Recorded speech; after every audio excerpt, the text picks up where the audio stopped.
കർത്താവരുളുന്ന വചനം ഇന്നു കേൾക്കാം, മനം തുറക്കൂ. മനസ്സാകും വയലേലകളിൽ നിന്നും ഈശോമിശിഹായിക്ക് സ്തുതിയായിരിക്കട്ടെ. കർത്താവരുളുന്ന വചനത്തിലേക്ക് നിങ്ങൾക്കേവർക്കും സ്നേഹപൂർവ്വം സ്വാഗതം. ഇന്നത്തെ വചനവിചിന്തനം വിശുദ്ധ മത്തായിയുടെ സുവിശേഷം 7-ാം അധ്യായം 12 മുതൽ 20 വരെയുള്ള തിരുവചനമാണ്. ഒരു ഗ്രാമത്തിൽ 2 കർഷകൻ താമസിച്ചിരുന്നു. ഒരാൾ നല്ല വിത്ത് വിതച്ച് കൃഷി ശ്രദ്ധയോടെ പരിപാലിച്ചു. മറ്റേയാളാകട്ടെ വിത്ത് വിതച്ച് കൃഷിയെ അവഗണിച്ചു. വിളവെടുപ്പിന്റെ ദിവസം ആദ്യം കർഷകന്റെ വയലിൽ നല്ല ധാന്യം നിറഞ്ഞു.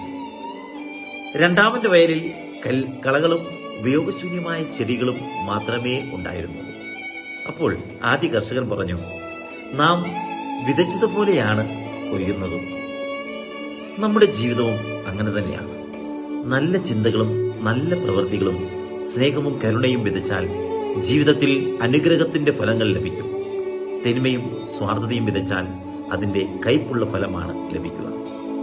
ഈ ഭാഗത്തിൽ യേശു 2 പ്രധാന സന്ദേശങ്ങളാണ് നൽകുന്നത്. ഒന്ന്, സുവർണ നിയമം. മറ്റുള്ളവർ നിങ്ങളോട് ചെയ്യണമെന്ന് നിങ്ങൾ ആഗ്രഹിക്കുന്നതെല്ലാം നിങ്ങൾ അവരോടും ചെയ്യുക. ക്രൈസ്തവ ജീവിതത്തിന്റെ ഹൃദയമാണ് ഈ വചനം. സ്നേഹം, ക്ഷമ, കരുണ, ബഹുമാനം എന്നിവ മറ്റുള്ളവരിൽ നിന്ന് പ്രതീക്ഷിക്കുന്നുവെങ്കിൽ ആദ്യം അത് നമ്മൾ തന്നെ മറ്റുള്ളവർക്ക് നൽകണം. 2, നല്ല വൃക്ഷം നല്ല ഫലം കായ്ക്കും. നമ്മുടെ വിശ്വാസം വാക്കുകളിൽ മാത്രമല്ല, ജീവിതത്തിലെ നല്ല ഫലങ്ങളിലുമാണ് പ്രകടമാകേണ്ടത്. സ്നേഹം, വിനയം, ക്ഷമ, ദയ, സേവനം എന്നിവയാണ് ഒരു ക്രൈസ്തവന്റെ യഥാർത്ഥ ഫലങ്ങൾ. യേശു നമ്മെ ഓർമ്മിപ്പിക്കുന്നത് ഫലങ്ങൾ കണ്ടാണ് വൃക്ഷത്തെ തിരിച്ചറിയുന്നത്. അതുപോലെ നമ്മുടെ ജീവിതം കണ്ടാണ് ആളുകൾ ക്രിസ്തുവിനെ അറിയുന്നത്.